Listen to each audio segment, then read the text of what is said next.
Some motherfuckers are always trying to ice skate uphill.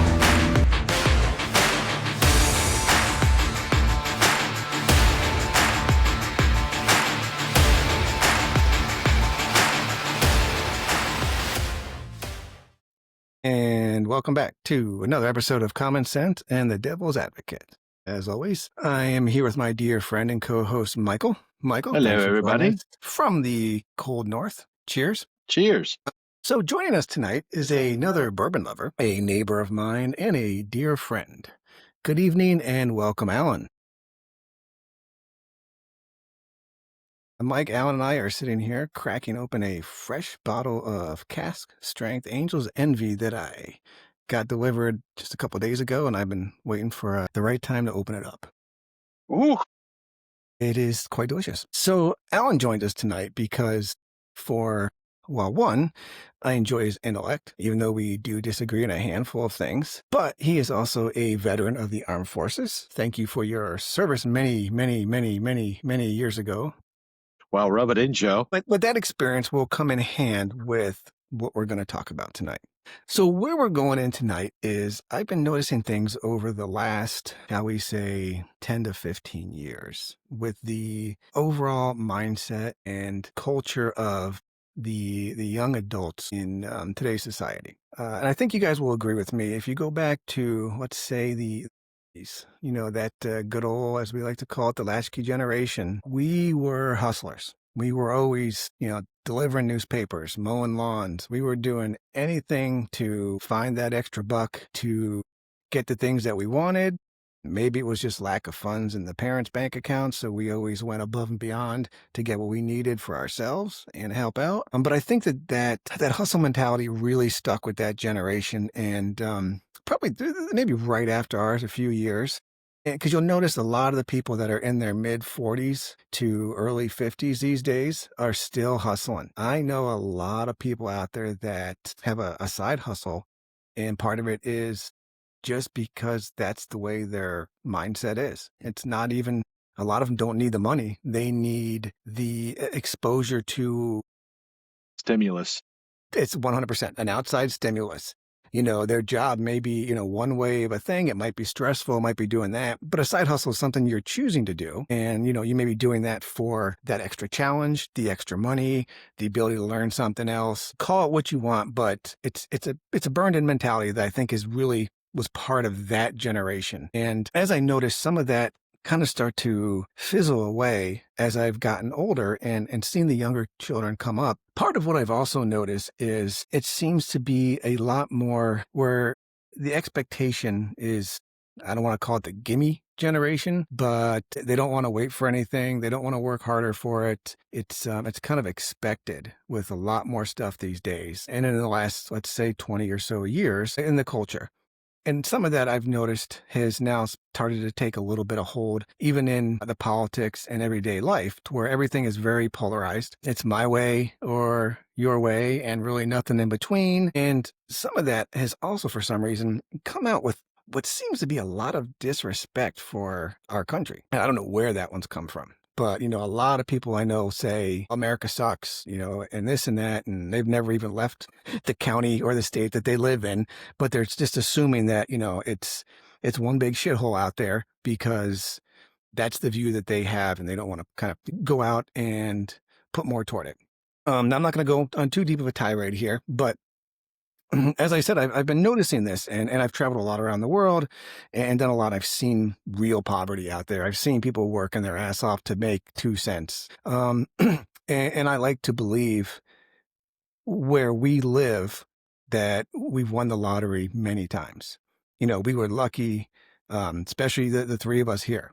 We are 3 white males in America. I mean, that's like hitting the lottery 3 times in a row.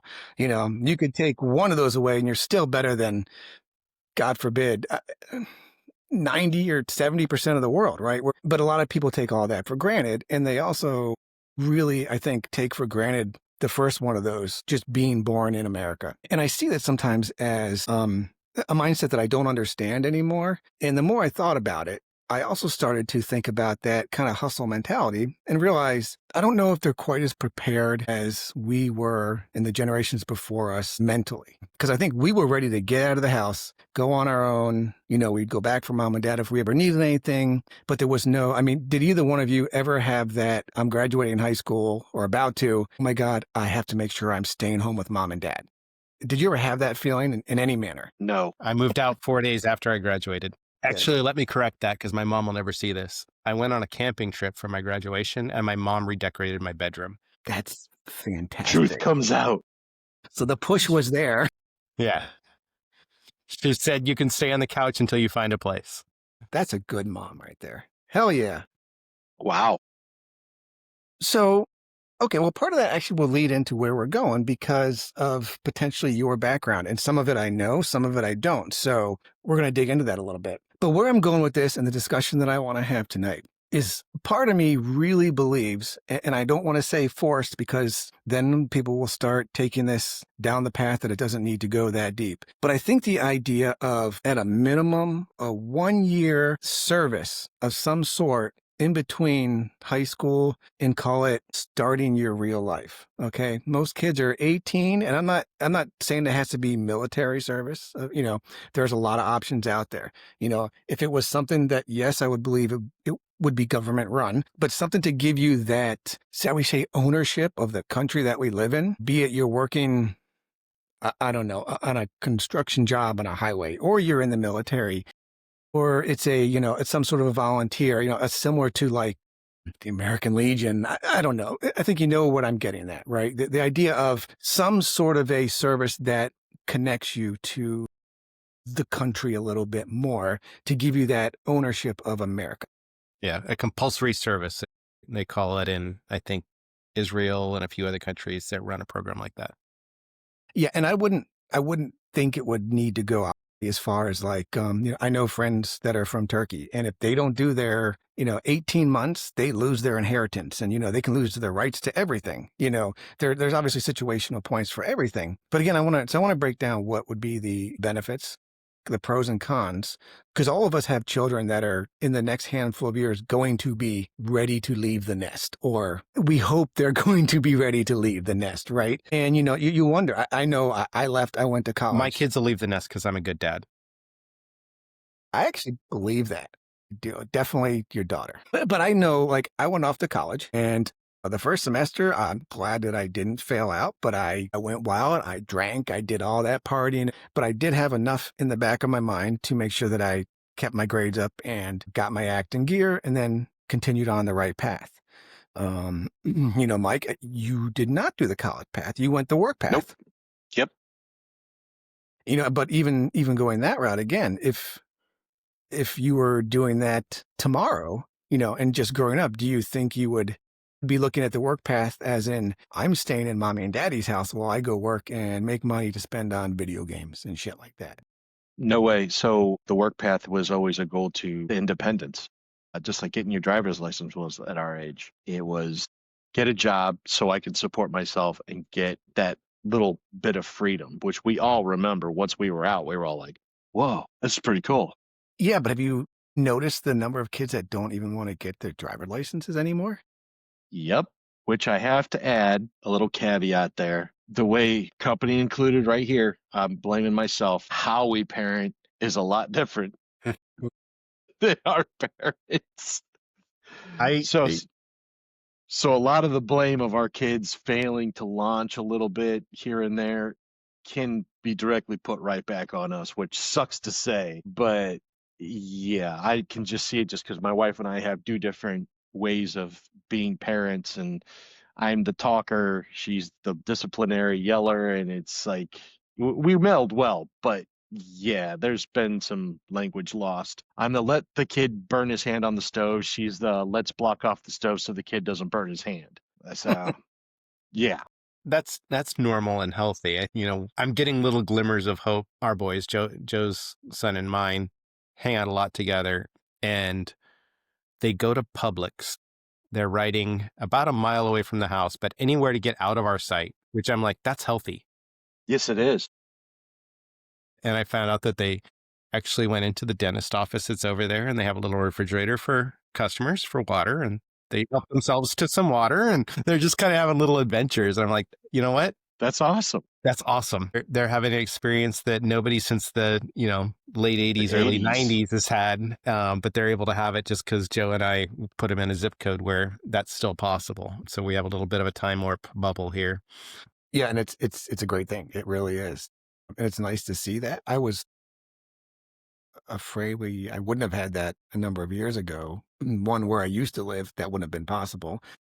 And two, were they going to be introverts? Were they going to be not extroverts at all? Is there a little too much white glove, handling? And again, Mike, like you're saying, it goes back to each parent has a little bit of two different mentalities on it, right? You've got one side where you want to be the, oh, whatever, go learn it out. Like, we were too stupid to wear helmets and do all that back then. Right. But then you also realize as a parent, well, shit, if he gets hurt, I don't want to see them.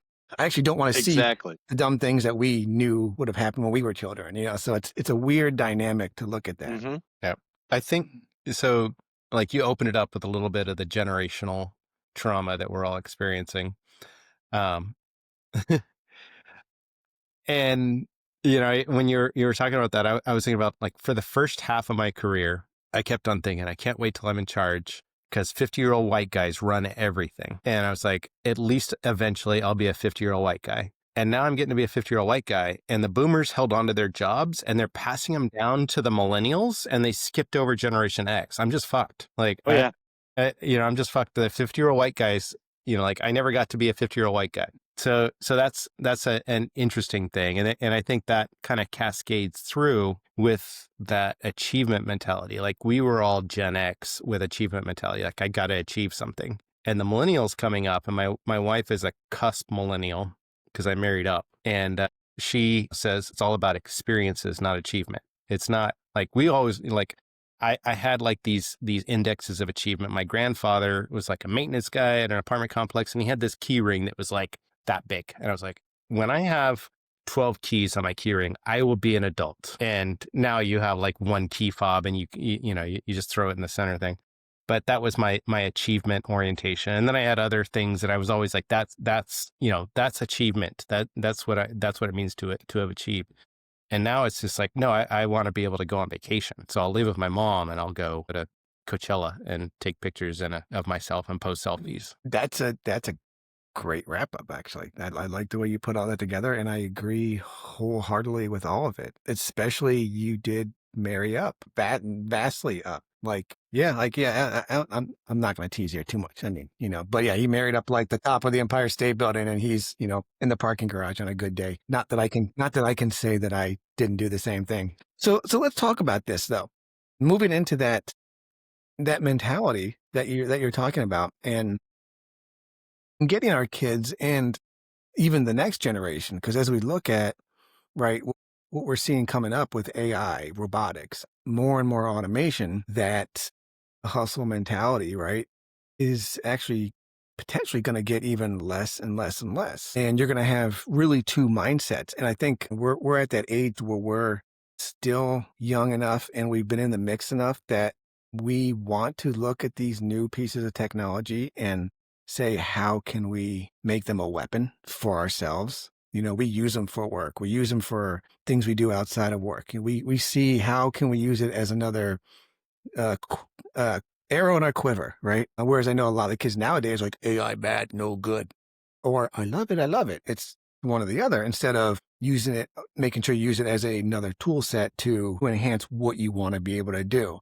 Use the right tool for the job, right? Like, work smarter, not harder. And I think that's not quite out there as much, and not thinking on that. So we're moving away from the topic, but I kind of like where we're going with it, honestly. So I don't know. Part of me wants to bring it back into this bit of service, but I don't want to go too far out of it, because I think the where's the generation going kind of idea here is really a nice segue into just the whole overall encompass. I can't think of what I'm looking for right now, but all that, right? So let me then ask you this question, Alan, because you did go through boot camp, You spent a little bit of time out there. I'm glad to say that, I don't believe you ever got shot at, but you were willing to. You signed up. Anything could have happened, right? They could have shipped you over there. That's where I give people that never have to worry about their life being at stake just as much props, because you signed on the line, and if they said go, you didn't have a choice. You were going to go, whether you were going to be pull the trigger, or you're going to be a target. You were willing to do it. And Cheers. if you're lucky enough to not have to be in that situation, even better. None of us ever want to be there, right? But if you were to think about your mentality, or, even how you just looked at life in general, and even, like I said, a lot of it, your ownership of the country that you live in before you went in, maybe even a little bit during, and then when you got out, do you have a different perspective if you were to kind of break it down, the kind of pre and post between the two? Yeah, I did. So I did USS Backyard is what we called it, Navy Reserve, where the ship I was assigned to was basically my backyard. The boot camp and the service orientation, the biggest thing that I learned from that was, like the most extreme diversity you can imagine. It's not just racial diversity. There was that aspect, but it was like, backgrounds and thought diversity. There was a guy in boot camp, and I will never forget this, the first day of boot camp, and he goes in and he mounts the toilet backwards. He'd never seen a porcelain toilet. Yeah. He was a Caribbean islander, and wherever he grew up, they didn't have toilets. And he was like, so we had to kind of explain to him, like, this is how you do it, and get into it. So that was like, a key experience. The rest of, for me, that specific experience was about discipline, routine, kind of doing things on like a schedule and a plan, and kind of thinking ahead. My dad had a little bit of that when I was raised, where, if you fail to plan, you plan to fail. So if you're late to an interview because you got a flat tire, you didn't give yourself enough time to change your tire on the way to the interview. So you failed. It's not the flat tire. It's not anything else. It's all personal accountability. And that was definitely every aspect of things that happened, in the way that you kind of went through, boot camp, A school, and then my drill time and training. So I think that was important. I think the other thing that there's a concept, and it's called in behavioral psychology, decentering. So it's around putting yourself in somebody else's shoes and getting out of your center, which is what service, I think, does for you, where you're working with something other than yourself and people like yourself. And I think that's one of the most important aspects. And I'm kind of passionate about that because I've done some research on, I work with Medicare now and elder populations, and they've found that the further you get with working with somebody that's not like you, the better it is for your brain, to the point where they had people in nursing homes, and they put them and they matched them up with tutoring partners. And the tutoring partners, if they were like a third grader or teaching them how to read, or if they were another illiterate adult, and the people that were working with the person that was least like them, the farthest away from their own personal point of reference, the benefits for the tutor, not the tutee, the tutor, were the most. And they tested things like really weird things you wouldn't expect. Finger length. Their fingers got longer because they got younger, and stuff like that. And I think that aspect of service is important, not for being attached to the country, but being attached to your community, and the people around you. And a country and a nationality is important, but I think it's just community, your fellow human being. So, yeah, I think listening to you talk about that, being attached to different, putting yourself in other shoes it's a cliche that people say, right? But as you just said, that service helped you actually realize it. And I think that's definitely even a bigger piece, like you were saying, that's missing in today's, I don't want to say even youth anymore. It's just turned into just a large percentage of the population, and not even just in America. I think it's kind of in the world now, where we don't ever, and people like to say that they know what it's like to walk in someone else's shoes, but there's no way in holy hell they would put on that person's shoes if they weren't, the same brand or the same whatever that they would. Yeah, it's mostly virtue signaling. They're like, oh yeah, all immigrants, protect all immigrants. You're like, hey, you got a spare bedroom? Can they stay with you? Oh, no. Like that. That's where it kind of breaks down. So, I don't know, Michael, what's your kind of vision or perspective on that? On which part? The service, like in kind of service mentality. I know that in my child, he has a tough time trying to forecast what he wants to do or where he wants to go with things. Like I said, I put that on my wife and I, and our headbutting of parenting. But I think that any kind of service, even if like I was looking into things like AmeriCorps and the Peace Corps and things like that, things that would not only throw you, like you said, in different areas with different people that you're not alike, and also plugging you into impoverished zones that you're not used to. It takes you out of your comfort zone and gets you that bit of service to appreciate the things you have in front of you a little bit more. Again, yeah, I never served in the military, but I definitely hats off to anybody like Joe said writes their name on the line, because my mentality just was like, hey, that you're giving up your what's that? It was kind of like you lose a little sense of yourself, and I felt unfortunately that I was a little too selfish to do that, to just become what some would look at as just a piece of equipment, and not so much my family or any of my friends and stuff, but some politician that's in another state. And I was like, I don't know if I want to gamble my life like that. But at the same time, I was like, or did I just not have the balls to sign the line? So let's be real here. How old's your He's 17. 17? Oh, so you're right on the cusp. Getting Mhm. ready to launch. My son is 13, my daughter's 15, but I have a 32-year-old and a 29-year-old. So I've already done it once. And I know the worst I can get is a 50% now, because the first two launched successfully. I can, worst I can do is a 50% grade on this test of parenthood. So a couple of things that that you touched on, Alan, and I think you were starting to go there, Mike, is the pieces that you learn besides just learning basic humanity of, putting yourself in another person's shoes. And yeah, Mike, you're right. You sign on the line, you're giving yourself up for someone else to make decisions for you. Sometimes that's a good thing, right? Because they may be making the hard decisions that you're not willing to make yourself. But again, they might also be making decisions that you would have never made yourself, right? So it's definitely a rock and hard place there. Right. But the other piece that I was kind of picking up on that Alan said was the structure that you got out of it, and and a lot of that basis. And then I think about things like ROTC. You have one of your kids is doing that now, and she may or may not be doing it with the mindset of enrolling or enlisting and becoming an officer and all that, but there is a sense or a bit of that rigor and structure that goes along with that. And so even just seeing that from the outside on a small note, you think that in itself would be something that would be beneficial for everyone of that age to have that kind of ingrained in them to pick that stuff up. I do, and I think we got more of it in our normal curriculum than the mainstream kids that aren't in a program. Like President's Physical Fitness Test was a thing. PE was a thing when I was a kid. It definitely wasn't like, I don't know if you've seen the videos of the high school, boys in the 60s doing 60s, early 70s doing President's Physical Fitness Test, and they look like, it was like the 300 movie. So my daughter's in ROTC right now, and what I'm seeing from her is she knows Wednesday morning is uniform inspection day. So Tuesday night, she plans ahead. She gets her uniform ready. She shines her shoes.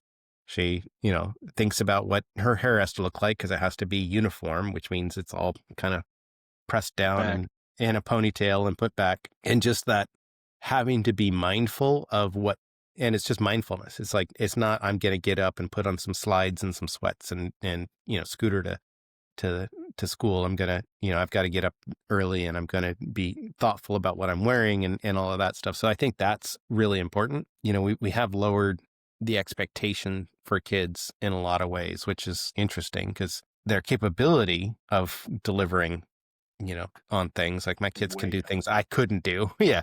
Exactly. They're doing slideshow, like PowerPoint presentations and slideshows and researching things. And they're just like, oh no, you just do it like this. And it's like, I was 25 before I figured that stuff out. So, there's that mismatch where, we're not demanding a lot and they have a lot of capabilities. So I feel like there's a little bit of a mismatch there.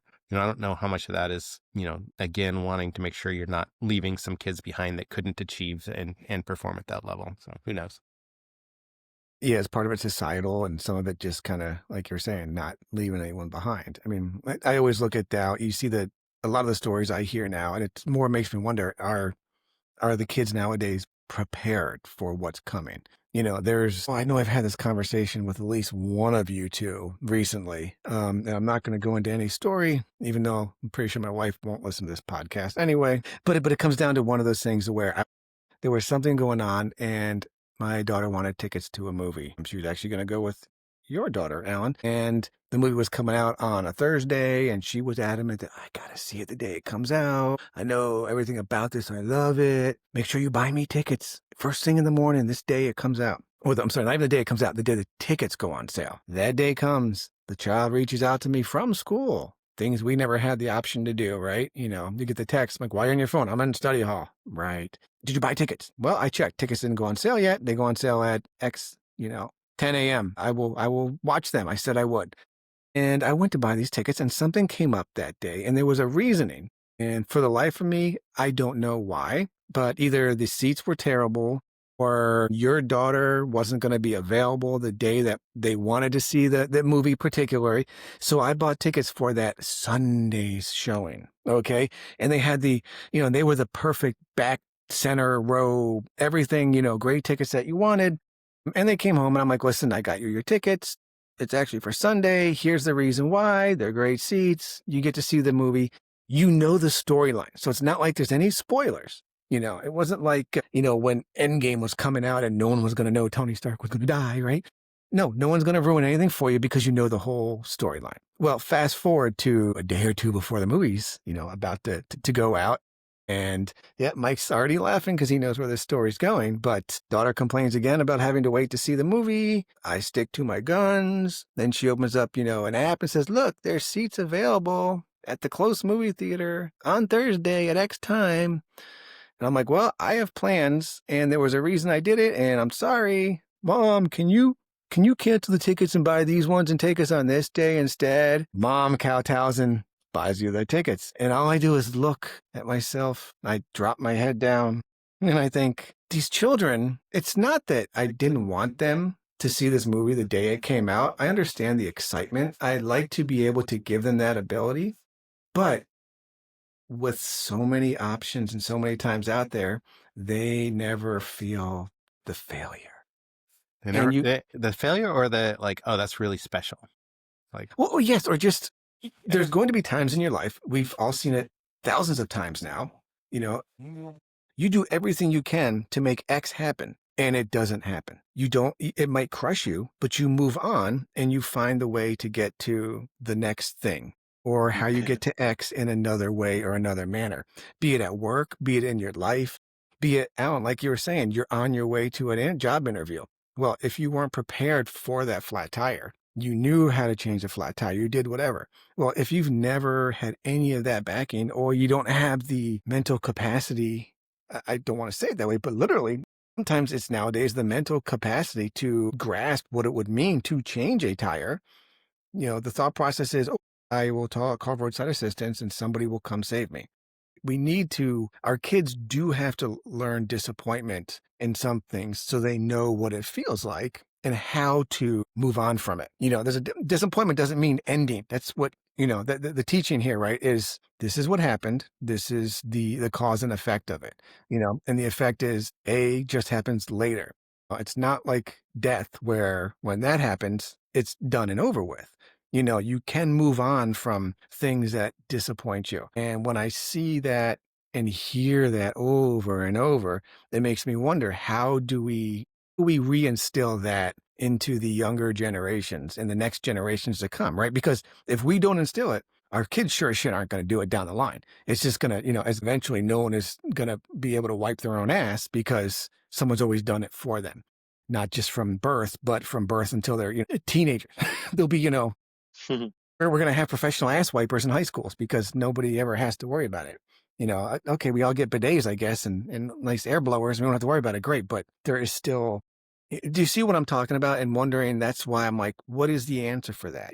Again, something like I said, I don't want to, I hate to call it a year of service, but that's what I'm kind of calling it. It's like a gap year after high school before you try to really become an adult. And there should be some benefit to it, right? Be it money for starting your own job, your first house, your college education, whatever you decide to do. And even if it's part-time, so that it's part of what you're doing, how do we instill that? And I always want to go back to hustle mentality, but it's not the word I'm looking for now. It's that, that sense of purpose and, and actually Responsibility. well, yes, and ownership, right? Because you have to own up. We have fucked up many times.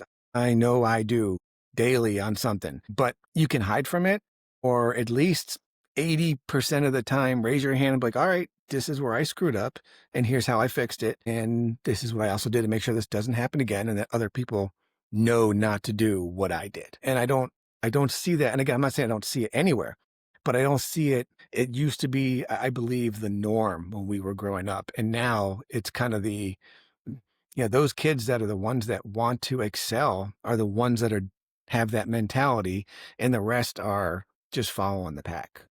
Or their parents are putting them on a program. So I've got a close friend, and I grew up like blue collar or no collar. So I was as poor as it gets growing up and didn't know kind of how to succeed in life. And I've got a friend, and they come from like an ethnicity and a culture that's really about achievement and getting things done. And he put his son on a program, and his son was on this program where he was on the sports, he was on the grades, he was on all of that. Put him away, sent him off to college, and flamed out. Like nearly got kicked out of his college. So, there's the other thing where, the parents the parents have the mindset, but they haven't given the kids that intrinsic mindset of, figuring out how, life skills and figuring out how to achieve. So I think there's a little bit of, like, how much do you help them and how much do you teach them?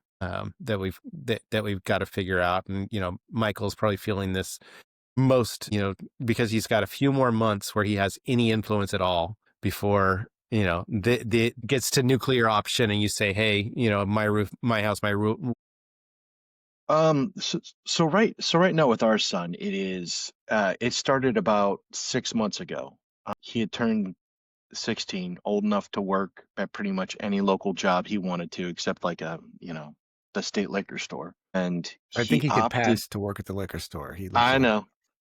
know.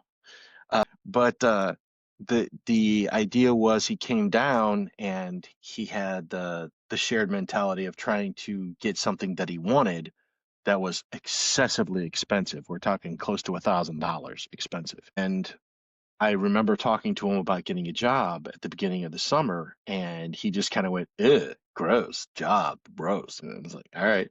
So then he came to me, and was the turning point for me with him and stopped with the coddling and, yeah, sure, mom and dad will hook you up. And I was like, I believe at the beginning of the summer, I said that, you should probably think about getting a job, get some experience in you to find out, things that you like and you don't like in life and be able to buy things that you want when you want them. I go, and now you want me to buy, well, it was a graphics card. I go, now you want me to buy this graphics card for your computer. And I go, it's about $1,000. I go, well, if you would have worked this summer, you could have had your graphics card, a new mouse, microphone, a new chair. I go, dude, you could have suited out your entire bedroom. I go, but you chose not to. But now you want me to take the hit financially to get you something that you really, really want. And you don't need it because your computer's fine. You just want something better. I went, well, think about getting a job and then you can afford that $8,000-$9,000 graphics card to make your gaming most epic. So when he got the $1,000 that he'd worked for, did he still want to spend that $1,000 on a graphics card, or was now the money more valuable to him than the graphics card?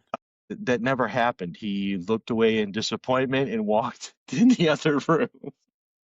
Got back on and played another round of Call of Duty or whatever. Exactly. Yeah, right now we're in the cusp of I remind him almost on a daily. It's like, so right now is a perfect time. He's looking into his classes he doesn't like from first semester, and he emailed the counselor just seeing what other options he has for other classes. And of course, I'm all like, make your call, dude. See what happens. And my wife is, I can't believe he's doing this. I'm like, let him make his decision. It's not life shattering. It's not going to destroy his GPA or anything. He'll still get his credits, but let him find out because all honesty, he probably won't get what he wants. And that will turn into like what you guys were talking about, that little sense of disappointment, that little, well, shit, life isn't going to go my way all the time. I go, so let him do this. I go, but yeah, he's got driver's license to get. He's got a lot of stuff ahead of him within the next 9-10 months. Yeah. I mean, Joe and I share our backyards have a, little trail between them, next door. I instituted a rule, during COVID and post COVID where with no screens time. And so I've got like a 2-hour after school, no screens time. And that little bit of discomfort, that little bit of boredom is so valuable in their lives. I think it was the first couple of weeks of school, Joe was like, why's your son at my house every day? I was like, because he's bored. And I was like, and it's good. and it's good. He and Reese are getting into stuff and doing stuff. I was like, that's what we want him to do. Like, I don't want him to be entertained. I want them to be bored and come up with their own entertainment. That's been really healthy, but it's hard to recreate. So the millennials, they grew up and didn't have a lot of like social media and that instant gratification, but the Gen Z, it's been there their entire life. Like they had social media messaging, they always had millions of hours of YouTube to watch. I grew up and it was after school from 2:30 to about 4:30. I could watch Gilligan's Island and a couple of things, Saturday mornings. And that was it. Like, other than that, I was bored and I had to come up with my own entertainment. And I was uncomfortable. And that boredom, led to a lot of hijinks. But you hit the word I was trying to think of earlier, instant gratification. I know I had gotten with the older generation. When I say older, I'm talking, my parents, right? I've heard them talk about my generation wanting instant gratification, and now I'm like, wow, yes, but we want to wait for it a little bit. The generation after us everything is in 15-second bits, right? They're so used to that kind of stuff. It's an interesting dynamic. And, I don't know what the answer is. If I did, I'd be way smarter than I am. I wonder, Mike, if if your boy came to you and said, Dad, I need to make $1,500 for a hooker, you'd be like, let's go get a job, son. I mean, kidding, everybody. Calm down. I wouldn't go there. So all in all, I think it's, I want to say there's been not much pro and con debate going on here tonight, but I think what we've done is we've kind of gone the up and down on different aspects of the younger generation and the instant gratifications, the ability to put yourself in someone else's shoes, to actually be outside of your comfort zone, which I think a lot of them don't have anymore, right? And I don't, we've talked about doing an episode about, I don't want to use the word woke, but even just that generational where everything became instantaneous. And that's a conversation for another one, because I want to think about one of these days where it started. I personally put the blame on Steve Jobs, because I really think the rollout of the iPhone was the start of it. In reality, it's when we had them before that, but that really pushed it into the cosmos. And we've kind of gone down that route. And these kids are becoming so and so ingrained with that. It's part of their life. It is a beautiful thing. And it's kind of interesting where now as parents, we're more excited when the kids want to go out and do stuff that's away from a screen, that's away from kind of their comfort level, away from the house, that's physical and out doing that. Where when we were kids, it was actually the opposite. And, your parents were more like giddy when you wanted to hang out with them. When you wanted to sit down for dinner or watch a TV show or a movie with your parents, it was more very odd. Like you said, Mike, that driver's license was a freedom. We wanted it at 16 and we already had a plan for a vehicle that we were going to drive on, versus now they're like, I don't know how badly I really, really need it.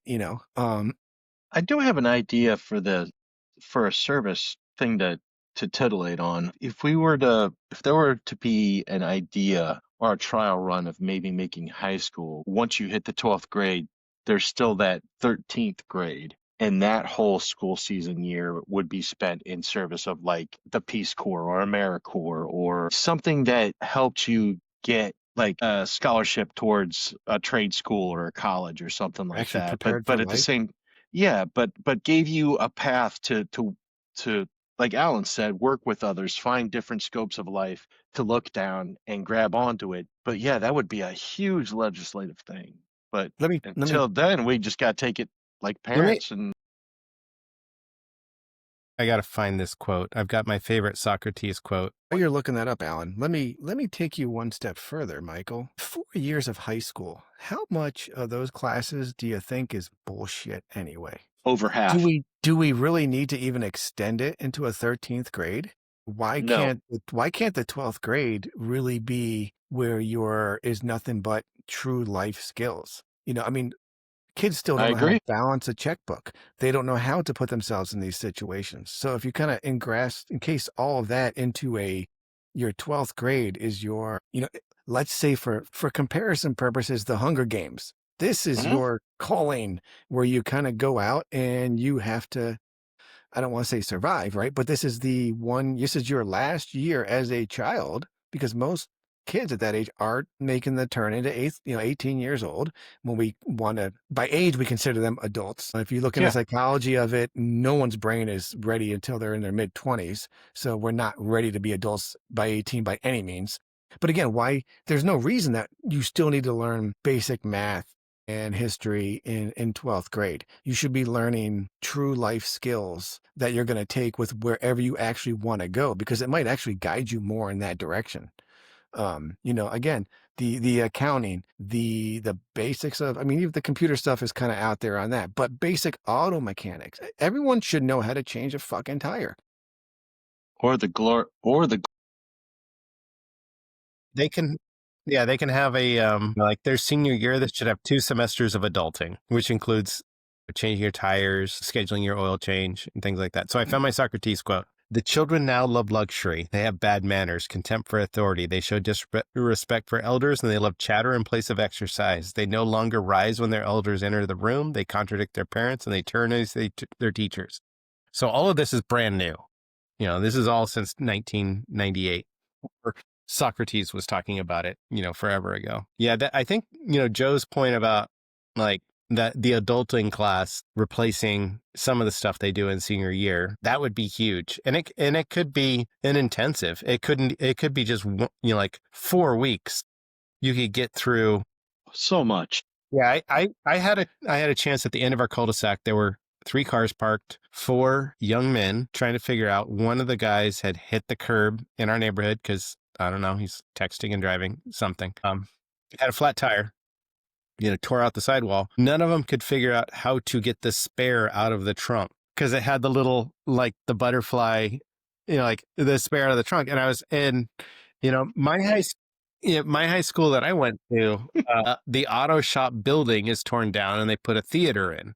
We had an auto shop, and I may or may not have made money when I had auto shop doing people's carburetor rebuilds for them. So I think I was charging like $2 a carburetor rebuild, because our auto shop class, you'd bring over the fully disassembled carburetor dirty, and then you had to bring over the fully assembled carburetor clean. And I was doing the, carburetor rebuilds for people. But that wasn't a huge skill, but little things like, battery maintenance, oil change, tire. Yeah, it should be. Small engine repair. It's funny, listening to you talk about that, I literally just thought, my daughter's a sophomore. I guarantee you she has no idea what a drill press is. Kids aren't coming home making bird feeders anymore. I mean, we all had shop class. When I was in Michigan, we had a home economics class. I had to learn, we had to learn how to cook, sew, and do all that. I had shop in middle school, and then I took same. auto shop in high school. And I remember, like the shop in middle school and learning, safety around machines was important because I see so many people that don't know how to handle simple machines and knives. I still remember, I can't remember my auto shop teacher's name, but he called it the finger banger, which we all giggled, but it was a wooden mallet that was like this big. And it was just like, and he had like fake blood stains on it. It's like, like if you mess up, I'm going to hit your hand with this finger banger and turn your hand into a pancake. Yeah, I think some of those things, like, so many people that can't do some basic handle a drill, handle a knife, in your kitchen. Like you should get it, which now this conversation, I have Vuja Day, which is, where it's the opposite of deja vu. But, Joe knows I host my church's like summer camp for the teens, and all of the teens were sitting around the table on my patio, and I was kind of just being the host, and I was like doing plates and stuff, and dishes. And one of the boys who asked my daughter out, but she said no, and he's a good dude. He was like, they should be teaching some of the stuff we're talking about here, basic finance, financial management and financial responsibility and those skills in school. And my daughter, bless her heart, she's like, no, your parents teach you that. And he's like, well, not everybody has parents that teach you that. And I was like, this is a good dude, like that conversation where, yeah, a lot of parents will teach that or will make opportunities to teach that. They're going to, put their kids in scouts or something like that. So they get some of those, you got to do some of those things. And scouts is very, very varied in your experience that you're going to get depending on your troop. But, you get some of that. You get some of that doing service hours. And the scouting troop that was, closest to my house in California, their golf badge, they were hitting plastic wiffle balls off of a piece of AstroTurf in the basketball gym. I don't know how you say golf when that's what you're doing. But there's some troops out here that are, that they're actually pretty decent, and have helped a couple Eagle Scouts here do their project. Yeah, there's some of that. I think one of the things Joe and I are lucky is we live in Florida, and Florida has a really innovative. I came from California in 2021, and Florida decided what they're going to use their lottery money for is secondary education, like college education, and it's a Bright Future Scholarship Fund. And in order to earn that, you have to have 100 hours of community service, which is 2 hours a week for your senior year, and a B average and a decent score on SAT or ACT. And then you get half or all of your 4-year college at a state college paid for. Oh, wow. It's a really, I was like, oh, there's got to be a catch to this. It's a really good program. And it seems to be designed to be sponsoring the social responsibility that we're all talking about here. And I think it could be scaled up. It could be incentivized further. It doesn't pay for any college. So, both of our daughters are looking at Flagler College is the most recent one, which is a private college just south of us here. Pay for that, but it pays for, like the state college. Like they could be Ospreys at University of North Florida, which would be equivalent to what I did in California, but I paid a lot more money for it. So, but they couldn't go to Miami or anything like that. No, Miami is private, and it's like $40,000 a year. The public colleges are amazingly efficient compared to California, where I was. So I was looking at. I'm currently enrolled at FSU for an MBA program. I'll graduate. It'll cost me about $37,000 for the whole program. Ooh. Equivalent program in California was $120,000 to $140,000. Oh, sure. Yeah, so it's like 4x for still. Top 10 school. It's a top 10 MBA program, but it was 4 times as much. And the undergrad, though, Mike, Florida State is in the Bright Futures program. University of Florida is in the Bright Futures. Yeah, so there is, and a lot of those little private schools will actually match it. Oh, nice. And so your son, a junior, have you heard, I know it didn't exist for us growing up, are volunteer hours even part of their requirement for graduation? The only thing that there requires like National Honor Society, from what I understand. As long as you belong to an academic honor society that eventually will get you scholarship with a university, you have to do community service hours for those small little like academic clubs that belong in high school. So NHS, things like that. Yeah, if you're looking for scholarship, that's about the only way you're going to get it is through school clubs, National Honor Society, or there's like a dozen different ones that I don't remember. But yeah, no cool program like that in Florida up here in Ohio. Shifting the lottery money like that, because in California, the lottery money goes to like K-12 education, but it's like peeing in the ocean. It doesn't make a difference. Yeah. They're not hiring any new teachers. It doesn't go any, it's, the teachers are like, oh, I bought a new whiteboard. You're like, who cares? So, that's the dumb part of it. When I see what they did here, it's like, that's a much smarter investment. And then somehow here we have teachers that are motivated without like a lot of union. So in California, it's like, oh, the union, and, you got to have, that to have good teachers. And my daughter's geometry teacher is like, I'm going to go to back to school night or parent teacher night or one of those, whatever's coming up, just to like kiss this dude full on the lips. Cause he, started my daughter off with, and he's geometry, but he's like, okay, everybody create a Google sheet and call it your brag sheet. And he's like, every accomplishment you have starting now, you just log it. So you get, you got recognized for doing volunteer service, you put it there. And he's like, when you get to doing your college application, you just go through your brag sheet and you put all the stuff on there on your college application. It's like, I didn't learn stuff like that. And I still fail at that almost every year when I have my annual review at work. The farthest back I can remember of stuff I did was October, when it's January. So that's a huge life skill. And he's teaching them, a little bit of personal finance and stuff like that. That's huge, having that second voice. Because my boys eventually learned it from me, but a lot of the stuff that, the lessons you want to teach them, they don't want to hear it from their dad. They want to hear it from a coach or a teacher. Yes. So, that third voice or second voice, saying the same thing or reinforcing the message is so important for some of these things. Because, I was telling, my boys did take the coaching, thank God, but I was telling them like debt was evil and don't take on debt, and don't borrow money, don't take on debt. And they heard like one or two other voices along it. And now they come back to me, they're like, oh, Dad, you know how fucked some of my friends are? You know how many loans they took out? Like, yeah, they will loan you. If your tuition, my son went to a school, the tuition was $33,000 a year, they would loan him $50,000 a year for a 4-year school in being a chef. Mm-hmm. You know how long it takes a chef to earn the $200,000 in debt he would have graduated with? A normal chef, probably about 20 years. He better be working the streets in California to make that money. So I'm gonna wrap up a couple things you just said. Hopefully the bourbon doesn't keep me from saying what I actually am thinking now and want to say. So one thing I want to touch on real quick is I want to give more kudos to your daughter's geometry teacher, because outside of doing everything that you were talking about, and yes, Florida's great at using their lottery money to help fund the further education and all that, but we pay our teachers terribly. Yeah. So big props to every teacher in the state of Florida. I vote every time to help give you guys raises. We're like 48th in the country or some dumb shit like that for all the growth we have. And as amazing as our school system is, you all deserve 40% raises straight off the bat. I'm going to say that one out there. So I do love still seeing, and we see it. I see it in a lot of my kids' teachers also. They do it for the love, not for the money. That's for damn sure. And I give pure props for that. So we talked about a lot of stuff tonight.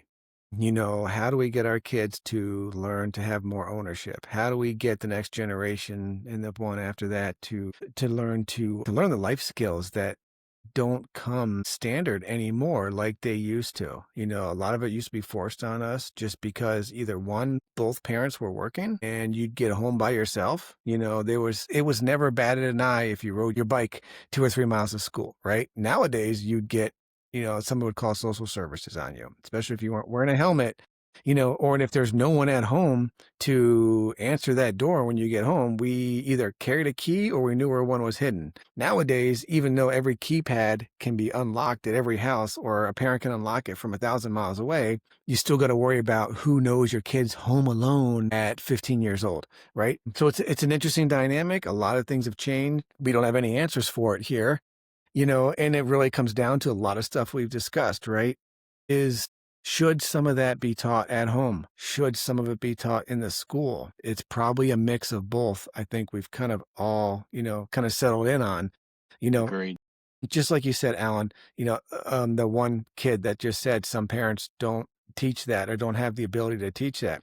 There are also certain things that it is easier for your child to ingrain if it's not being taught by the parent, like you said, a coach or somebody else. If you like a sport that you're really good in, say you like to ski, the worst thing you can do is take your kid to a mountain and teach them how to ski.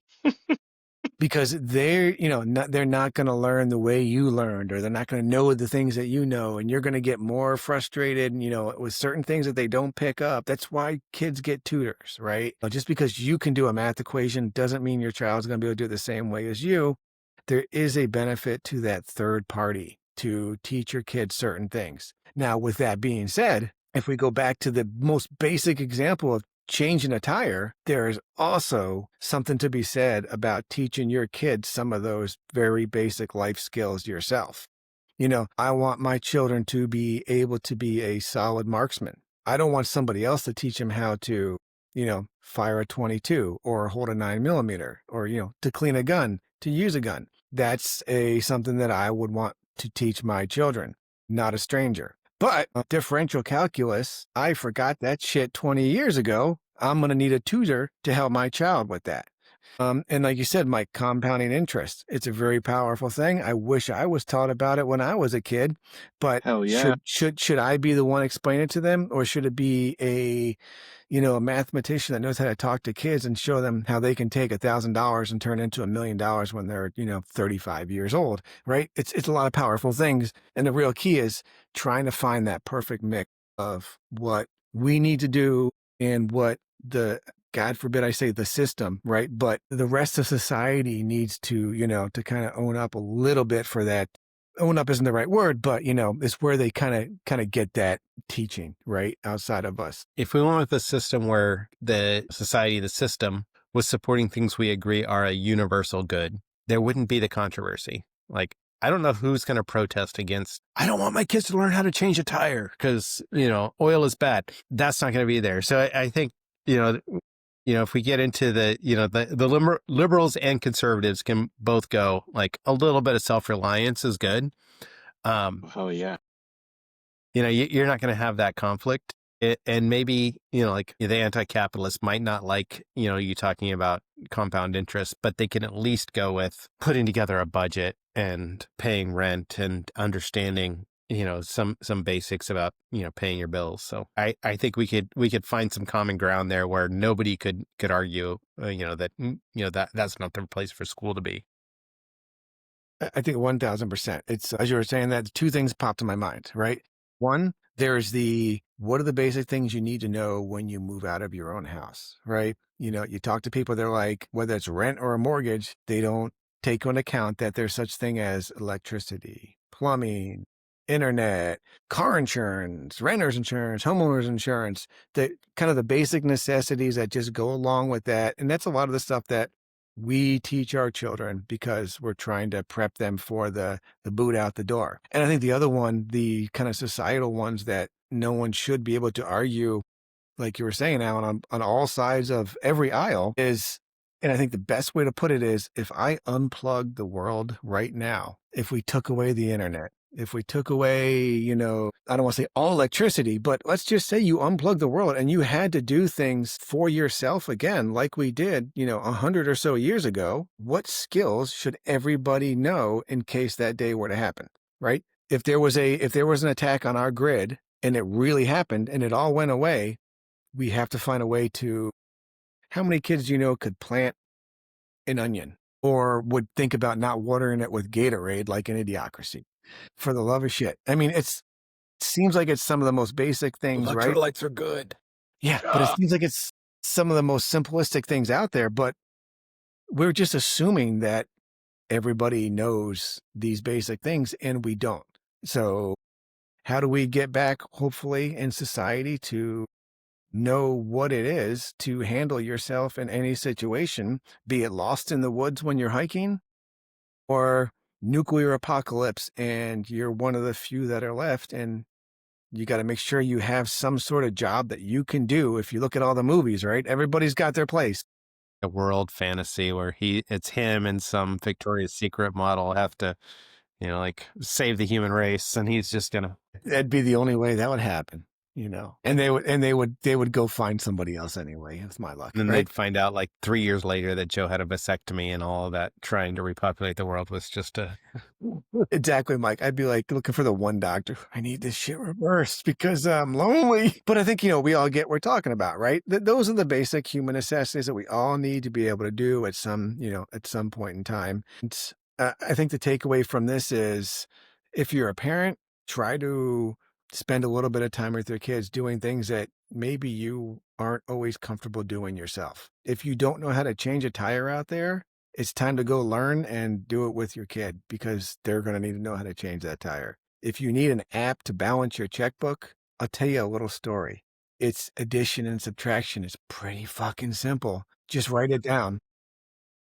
Grandpa Joe, what's a check? I do still have a few, but you're right. If I were to go into a grocery store and try to pay with a check, I think everybody's head would explode. But how many? Well, I've been to the store when my dad has written a check, and I just looked at him in front of the cash register, and as he's writing his check, I went, "Are you fucking kidding me?"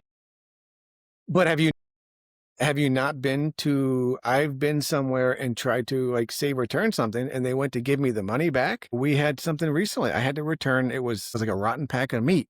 And it was one of those things that was on a BOGO. And I swear to you, it was, let's say 12.24. And this person needed to pull out their phone to do the 50% math. And I look up at him and I said, dude, it's even numbers. It can't be any easier than that, you know? So those are the basic necessities, as literal basic as they can be. We do need to make sure that they go on and continue on. No one from the Nordic ages, they've always made sure we know how to make beer. We've always learned what yeast can do. We know how to make mead. We know how to continue to make alcohol.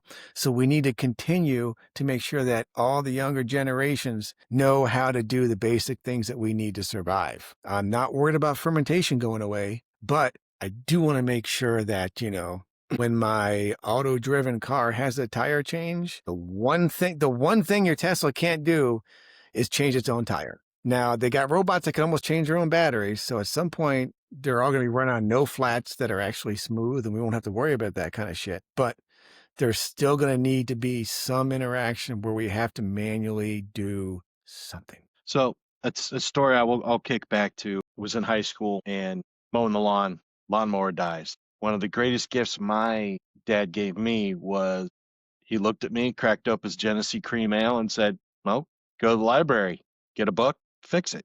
And I went, "Huh?" So I did. I went to the library, came home with a book on Troy-Bilt molders, pulled that thing apart over the weekend, got it put back together, pulled that cord, it started up. I mowed 25 feet and it blew up. But now I'm not really afraid to pull anything apart. I'm like, well, what's YouTube say? Give me instructions. Let's look at this. Pull out that screw. So it gave you that little self-assurance of being able to tackle something and have a little bit of courage in doing so. So unless you have something to say, you good? I want to actually end on that note right there, Mike. I think the takeaway from today's episode, teach your kids, don't be afraid to take anything apart, because that's how you learn how to put it back together, and you're never afraid to take anything apart again. So we're going a little long-winded tonight. Appreciate it. Alan, thank you for joining us. I think if we didn't have work in the morning and we still have a half bottle of bourbon, I know we could probably keep doing this for another hour or two, but nobody would want to hear. It would be rambling talks of idiots at that point. About another 10 minutes.